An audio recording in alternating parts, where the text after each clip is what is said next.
தேனியில் வரும் டிசம்பர் 21 முதல் புத்தக திருவிழா நடைபெற உள்ளது. தமிழ்நாடு அரசும் தேனி மாவட்ட நிர்வாகமும் இணைந்து நடத்தும் அந்த புத்தக திருவிழாவில் பல்வேறு பதிப்பகத்தார் மூலமாக ஏராளமான நூல்கள் காட்சிப்படுத்தப்பட உள்ளன. அறிவை விரும்பும் அனைவருக்கும் அரிய வாய்ப்பாக தேனி புத்தக திருவிழா நிகழப்போகிறது.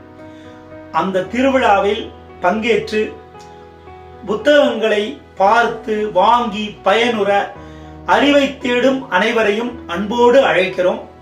திருவிழாவில் ஒவ்வொரு நாளும் சிறப்பு அழைப்பாளர்கள், அறிஞர்களுடைய கருத்துரைகள், சிறப்புரைகள் நடைபெற உள்ளன.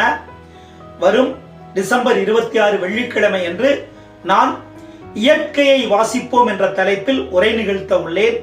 தேனி மாவட்டத்தில் உள்ள இயற்கை ஆர்வலர்களும் இலக்கிய ஆர்வலர்களும் திரளாக வருகை தந்து நிகழ்ச்சியை சிறப்பிக்க அன்போடு அழைக்கிறோம். வெளியீடு உங்கள் செய்தி மக்கள் தொடர்பு துறை.